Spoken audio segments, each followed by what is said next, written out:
माननीय सदस्यहरू, प्रतिनिधि सभाको आजको बैठकको कारबाही प्रारम्भ हुन्छ।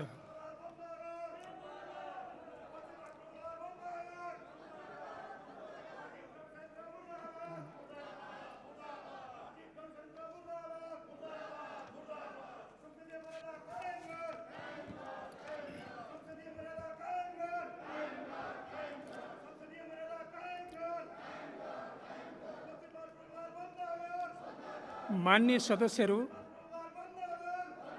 संसद लोकतन्त्रको अभ्यास गर्ने उच्चतम थलो हो। संसदको बैठकमा पुर्याइने अवरोधले लोकतान्त्रिक अभ्यासमाथि सङ्कुचन ल्याउँछ। त्यसमाथि अहिले हामीहरू देशको दैनिक आर्थिक प्रशासनसँग सम्बन्धित अत्यावश्यक अर्थ विधेयकहरूको प्रक्रियामा छौँ। तसर्थ मान्य सदस्यहरूलाई आफ्नो स्थानमा आसन ग्रहण गरी बैठक सञ्चालनमा सहयोग पुर्याउनका लागि अनुरोध गर्दछु।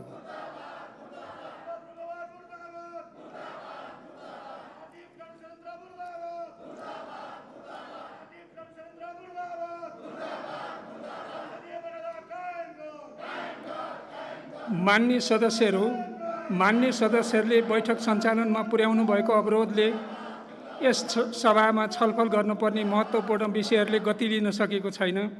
देशका विभिन्न समस्याहरू एवं जनजीविकाका पक्षहरूमा सभाका अन्य सदस्यहरूले समेत बोल्न पाउनु भएको छैन। यी यावत समस्याहरूमा यहाँको ध्यान आकर्षण गराउँदै बैठक सञ्चालनका लागि आफ्नो स्थानमा आसन ग्रहण गरी सहयोगको लागि अनुरोध गर्दछु।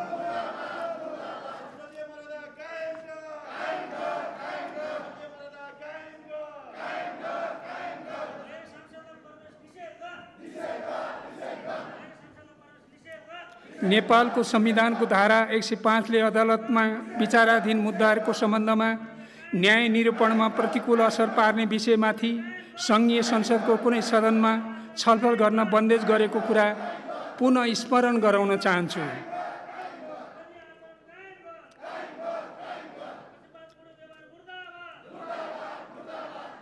मान्य सदस्यहरू, प्रतिनिधि सभा नियमावली 2075 को नियम 21 को खण्ड ख, ग र घ का प्रावधानहरू हामी सबैले पालना गर्नुपर्ने प्रावधानहरू हुन्। उल्लेखित प्रावधानहरूको पालनाका लागि पुनः अनुरोध गर्दछु।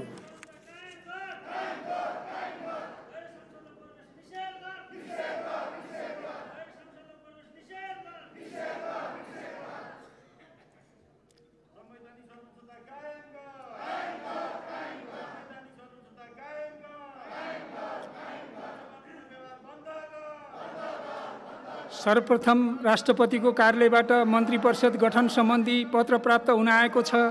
म सोको ब्यौरा पढेर सुनाउँछु।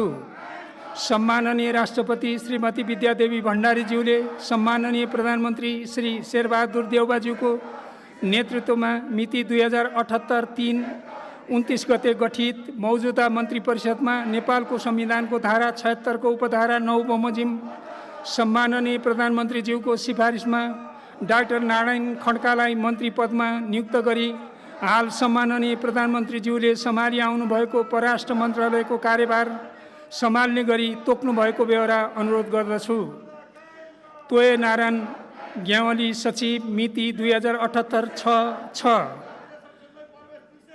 मान्य सदस्यहरू, अब प्रतिनिधि सभाको सचिव श्री गोपालनाथ योगीलाई सभामा उत्पत्ति भएको विनियोजन विधेयक 2078 का सम्बन्धमा राष्ट्रिय सभाबाट प्राप्त सन्देशको जानकारी गराउन अनुमति दिन्छु। सम्माननीय सभामुखज्यूको अनुमतिले म राष्ट्रिय सभाबाट प्राप्त सन्देश सहित विधेयक फिर्ता पठाइएको विषयमा सन्देश पढेर सुनाउने अनुमति चाहन्छु। विषय सन्देश सहित विधेयक फिर्ता पठाइएको सम्बन्धमा प्रस्तुत विषयमा प्रतिनिधि सभाबाट मिति 2078-6-4 मा पारित भई सन्देशसहित राष्ट्रिय सभामा प्राप्त विनियोजन विधेयक 2078 राष्ट्रिय सभाको मिति 2078-6-7 मा बसेको बैठकबाट सुझाव बिना पारित भएकोले राष्ट्रिय सभा नियमावली 2075 को नियम 132 को उपनियम 8 बमोजिम यो सन्देशसहित विधेयक फिर्ता पठाइएको बेहोरा अनुरोध गर्दछु। सचिव राजेन्द्र फुयाल। धन्यवाद। मान्य सदस्यहरू, आर्थिक विधेयक 2078 माथिको छलफल प्रारम्भ हुन्छ। उक्त विधेयकमाथि माननीय श्री प्रेम सुवालबाट संशोधनका सूचना प्राप्त हुन आएको बेहोरा जानकारी गराउँछु। माननीय सदस्यहरू, उक्त विधेयकमाथि छलफल गर्दा प्रतिनिधि सभा नियमावली 2075 को नियम 149 को उपनियम 4 बमोजिम नेपाल सरकारको जवाबदेही क्षेत्रभित्रको प्रशासनिक कार्य स्थानीय समस्या वा नेपाल सरकारको मौद्रिक एवं आर्थिक नीतिसँग सम्बन्धित विषयहरूमाथि मात्र छलफल गर्न सकिने बेहोरा मान्य सदस्यहरूलाई जानकारी गराउँदछु। मान्य सदस्यहरू, अब संशोधनकर्ता मान्य श्री प्रेम सुवाललाई आफ्नो संशोधनहरू प्रस्तुत गर्दै छलफलमा भाग लिन अनुमति दिन्छु। समय 5 मिनेट र यथास्थानबाट आफ्नो भनाइ राख्न आग्रह गर्दछु।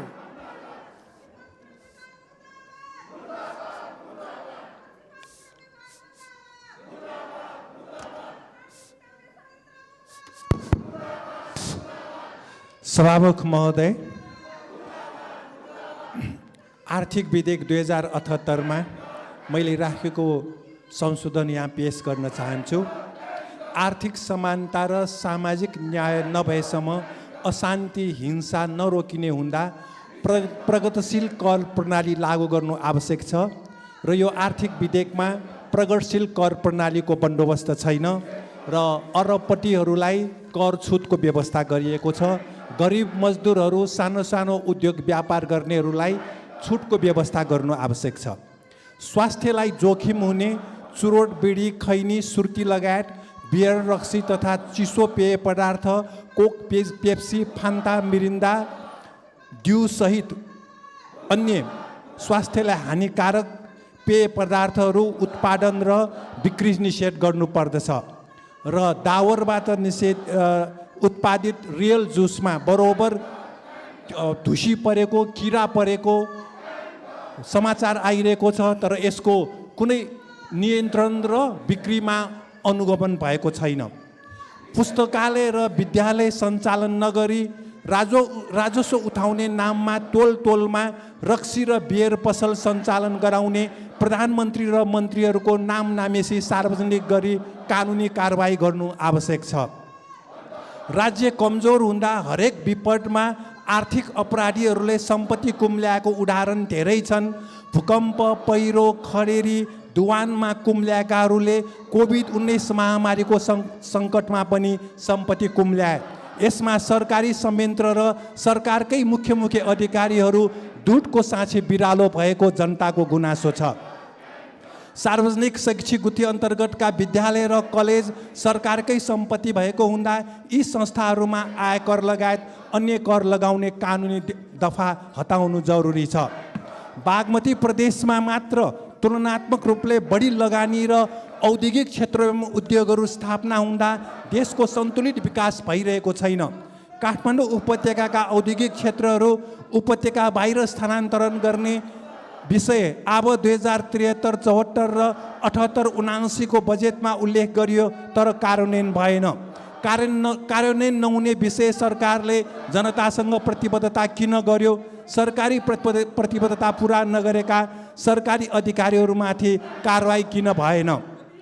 पुर्खादेखिको पैतृक सम्पत्ति नामसारी अंशबन्दामा लाभ कर लगायत अन्य कर छुट लिने अहिलेको व्यवस्था खारेज गरी ती सबै करको छुटको व्यवस्था गर्नु आवश्यक छ।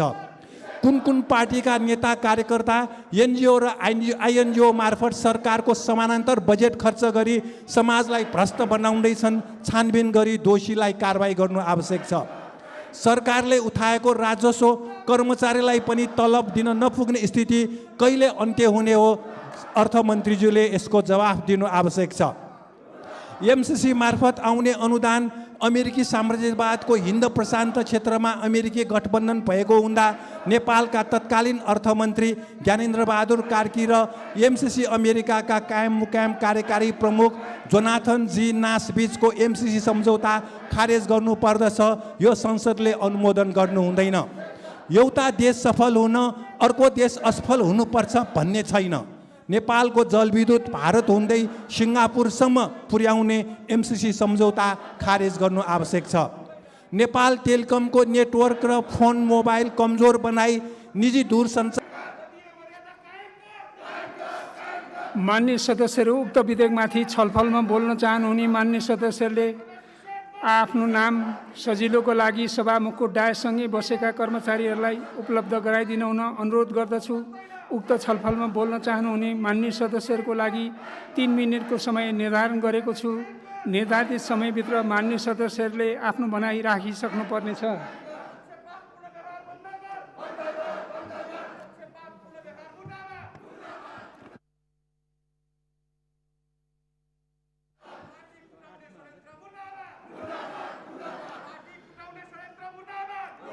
मान्य सदस्यहरू, अब माननीय अर्थमन्त्री श्री जनार्दन शर्मालाई छलफलमा उठेका प्रश्नहरूको जवाफ दिन अनुमति दिन्छु।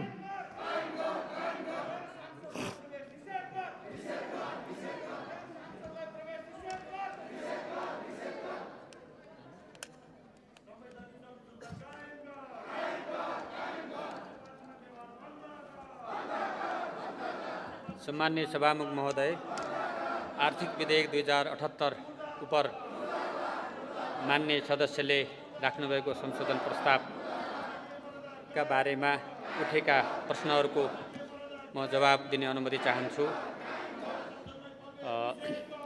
प्रगतिशील करको सन्दर्भमा मान्य सदस्यले विषयवस्तु राख्नुभएको छ र प्रगतिशील करलाई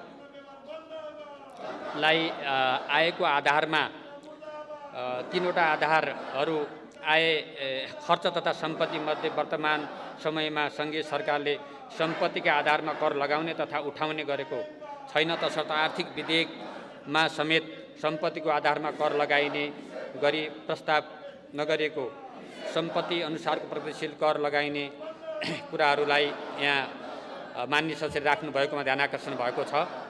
त्यसै गरी स्वास्थ्यलाई हानि पुर्याउने वस्तुहरूको सन्दर्भमा त्यसमा सरकारले त्यसलाई एउटा नेगेटिभ लिस्टमा राखेर त्यसलाई कर, बढी कर लगाइने गरेको कुरा पनि म जानकारी गराउन चाहन्छु। पुस्तकालय शिक्षा सञ्चालन गर्ने सकारात्मक कुराहरू मान्य सदस्यका आएका छन्। त्यो शिक्षा सम्बन्धी कार्यक्रम र नीतिहरूमा उल्लेख गरेको कुरा पनि म स्पष्ट गर्न चाहन्छु। र बागमती प्रदेशमा उद्योगहरू सञ्चालन हुँदा यहाँ प्रदूषण भएको कुराहरूमा यस पूर्व नै सरकारले निर्णय गरिसकेको र अन्यत्र सार्ने विषयमा विभिन्न स्थानमा औद्योगिक क्षेत्रहरूको निर्माण भइरहेको र क्रमशः बागमती प्रदेशबाट उद्योगहरूलाई अन्यत्र सार्ने प्रक्रिया प्रारम्भ भएको कुरा पनि म जानकारी गराउन चाहन्छु।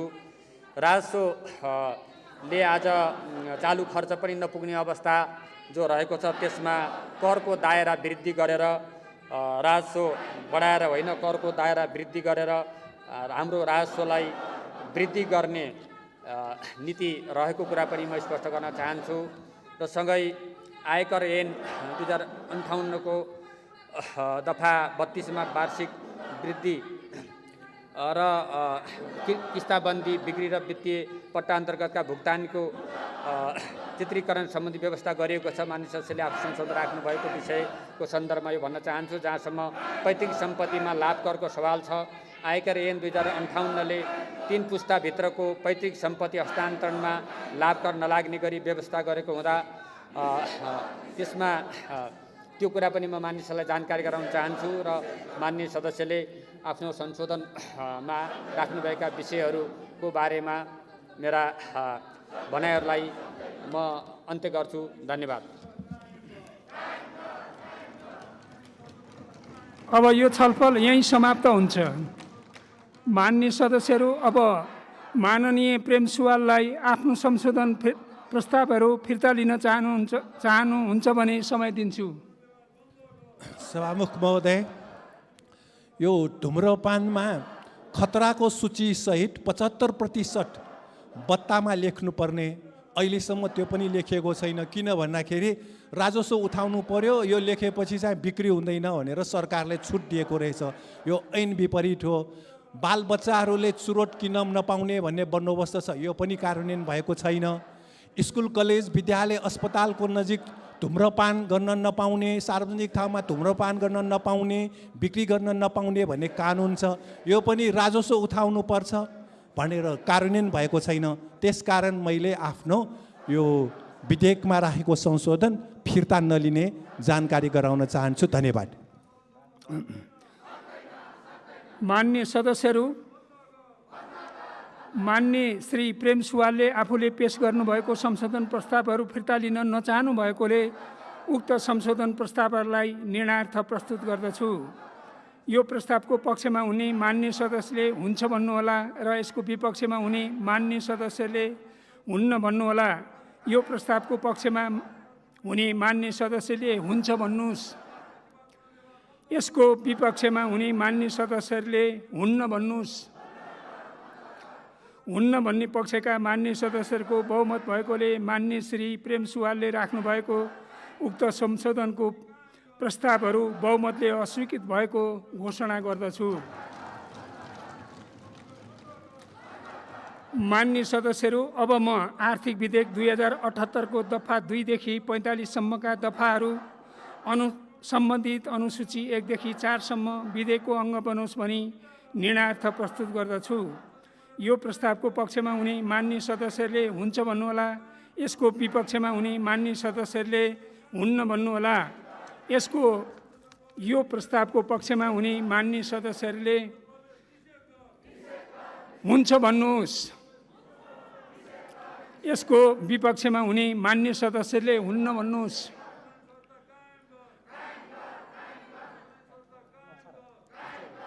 हुन्छ भन्ने पक्षका मान्य सदस्यहरूको बहुमत भएकोले आर्थिक विधेयक 2078 को दफा 2 देखि 45 सम्मका दफाहरू र सम्बन्धित अनुसूची 1 देखि 4 सम्म बहुमतले विधेयकको अङ्ग बनेको घोषणा गर्दछु।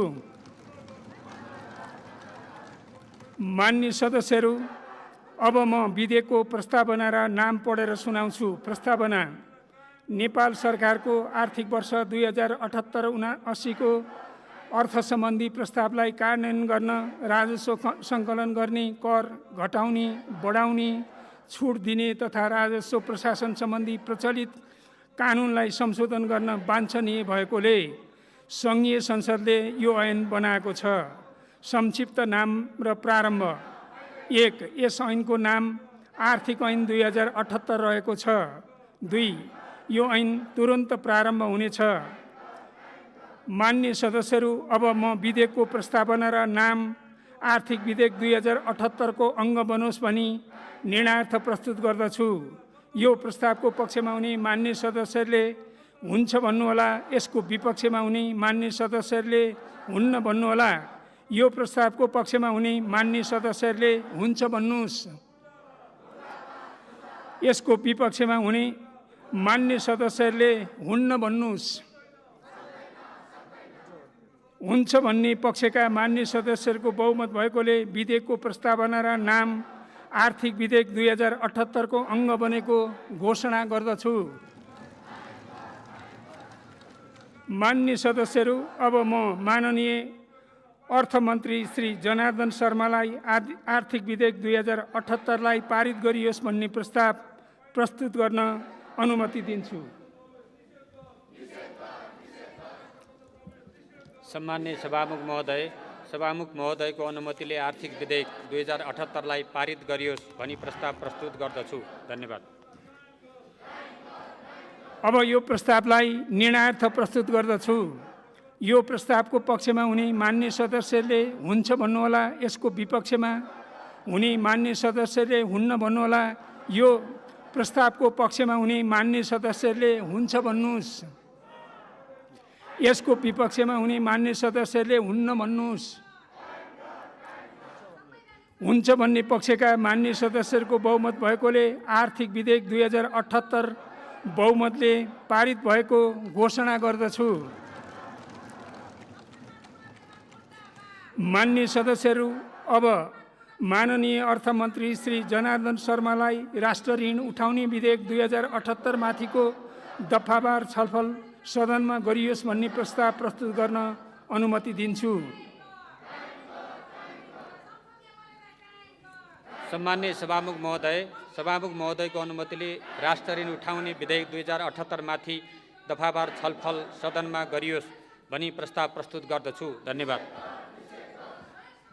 अब राष्ट्र ऋण उठाउने विधेयक 2078 माथिको दफावार छलफल सदनमा गरियोस् भन्ने प्रस्तावलाई निर्णयार्थ प्रस्तुत गर्दछु।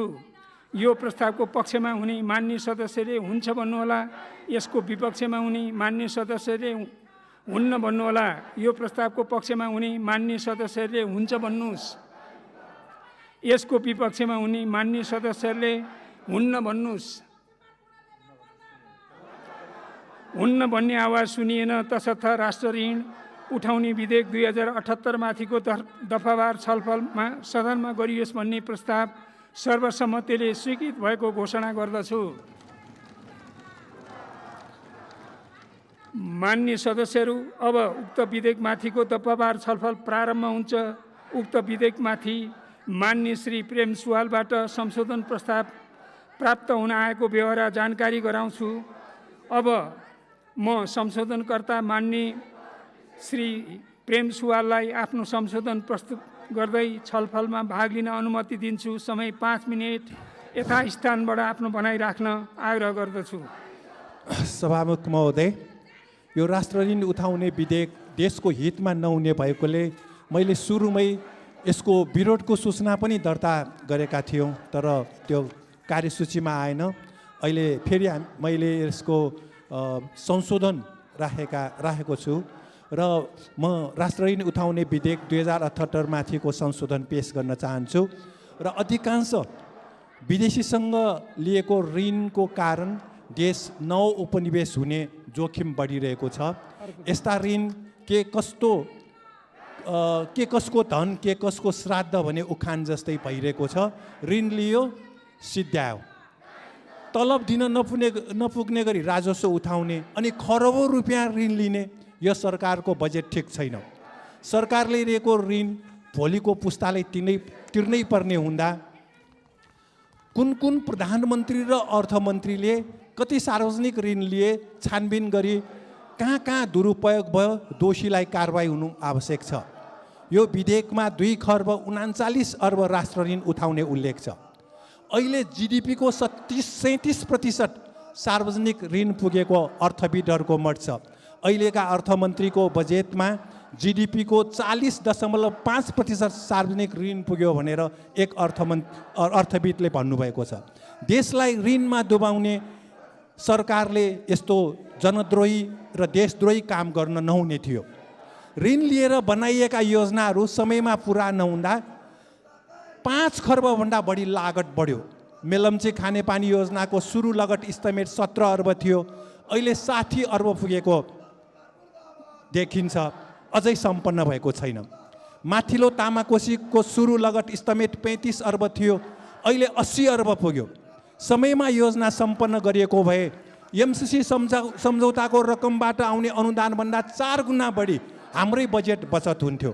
त्यसकारण यसमा कुन सरकारका कुन प्रधानमन्त्री र अर्थमन्त्री जिम्मेवार छन्, यसको छानबिन हुनुपर्छ।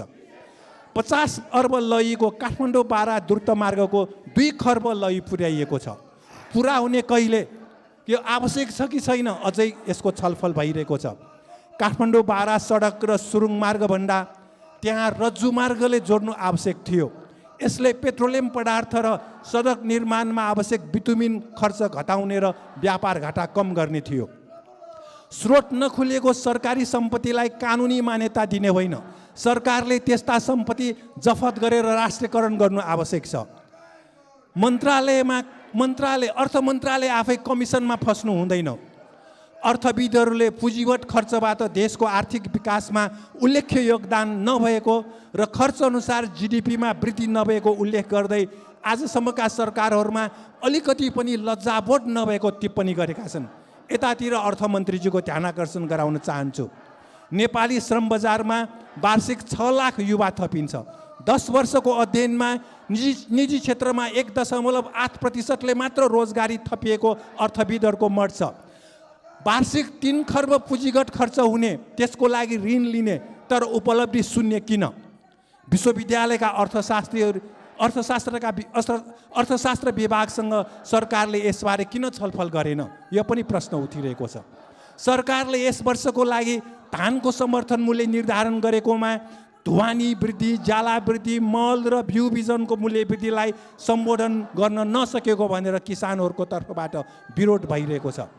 सार्वजनिक ऋण लिएर भारतसँग खरिद गरिएका चामल हुम्ला पठाउँदा कम कबोल गर्नेलाई ठेक्का नदिई हवाईजहाज समेत नभएको कम्पनीलाई ठेक्का दिइएको भनेर पनि विरोध भइरहेको छ।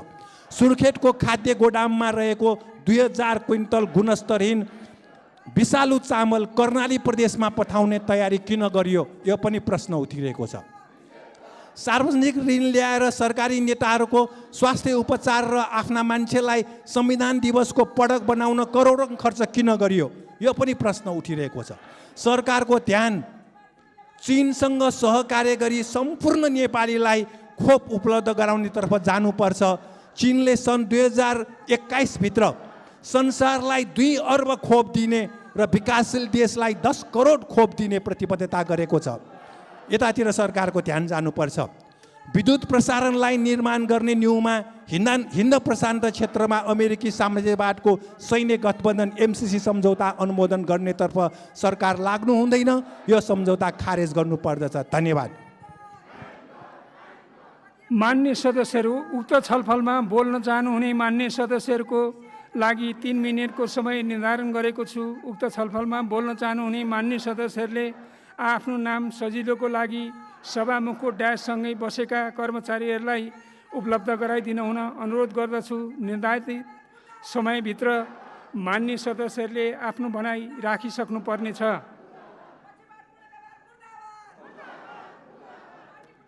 मान्य सदस्यहरू, अब म माननीय अर्थमन्त्री श्री जनार्दन शर्मालाई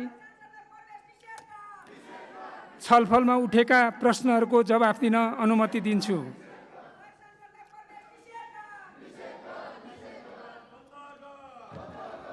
सम्मान्य सभामुख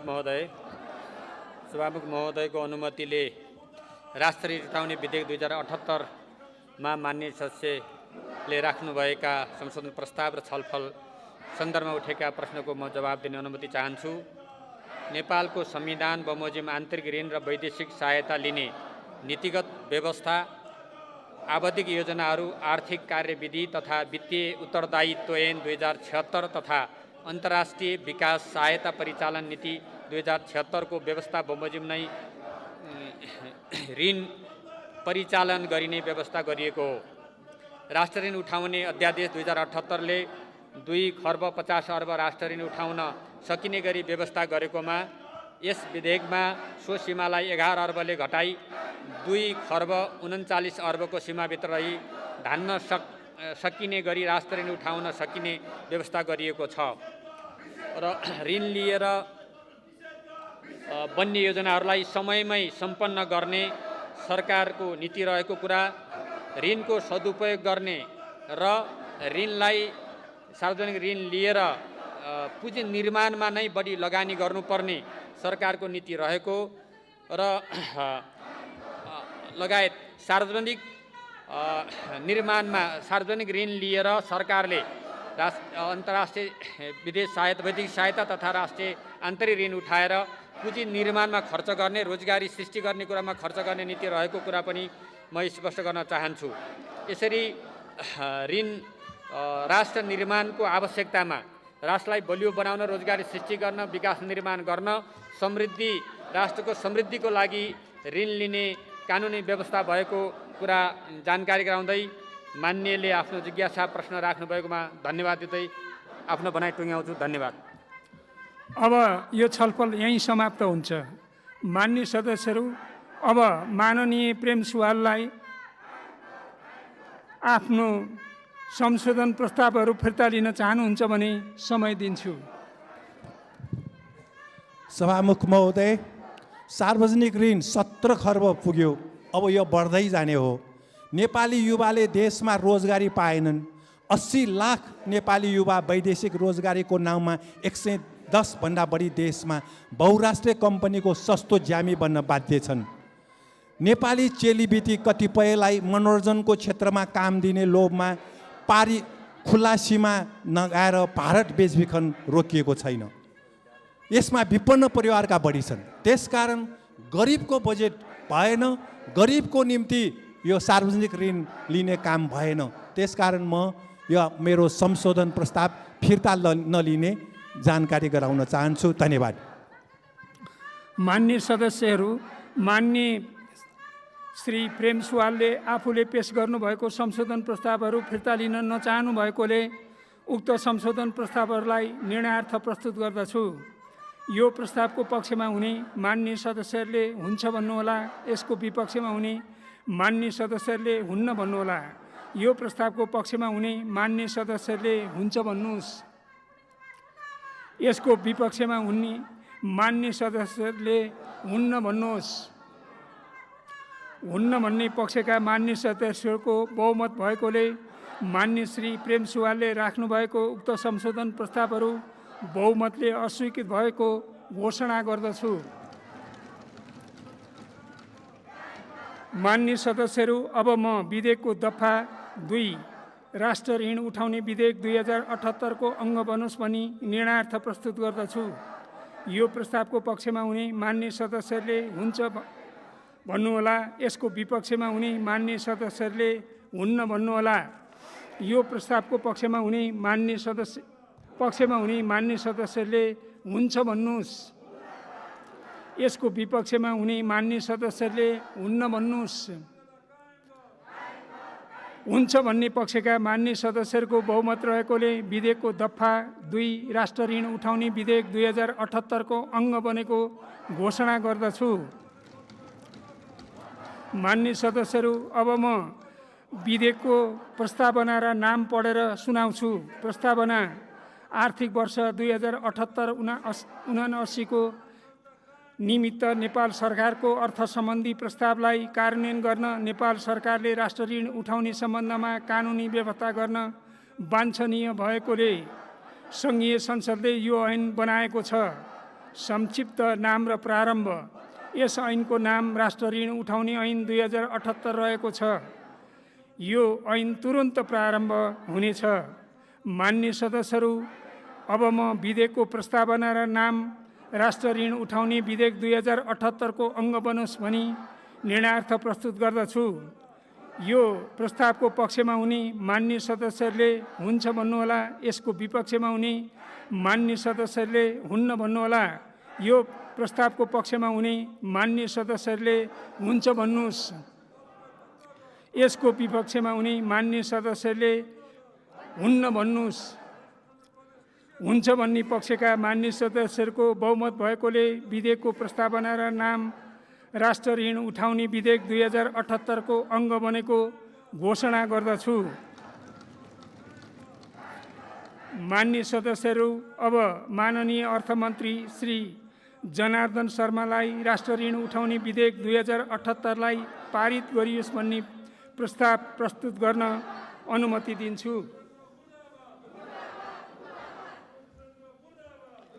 सम्मान्य सभामुख महोदयको अनुमतिले राष्ट्र ऋण उठाउने विधेयक 2078 लाई पारित गरियोस् भनी प्रस्ताव प्रस्तुत गर्दछु। धन्यवाद।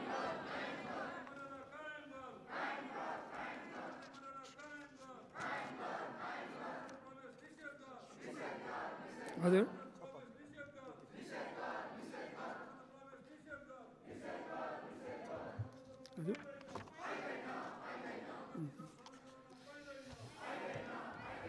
अब यो प्रस्तावलाई निर्णयार्थ प्रस्तुत गर्दछु। यो प्रस्तावको पक्षमा हुने मान्य सदस्यले हुन्छ भन्नुहोला र यसको विपक्षमा हुने मान्य सदस्यले हुन्न भन्नुहोला। यो प्रस्तावको पक्षमा हुने मान्य सदस्यले हुन्छ भन्नुहोस्, यसको विपक्षमा हुने मान्य सदस्यले हुन्न भन्नुहोस्। हुन्छ भन्ने पक्षका मान्य सदस्यहरूको बहुमत भएकोले राष्ट्र ऋण उठाउने विधेयक 2078 बहुमतले पारित भएको घोषणा गर्दछु। मान्य सदस्यहरू, अब अर्को बैठक 2078 साल असोज 11 गते सोमबार दिनको 2 बजे बस्ने गरी यो बैठक स्थगित हुन्छ।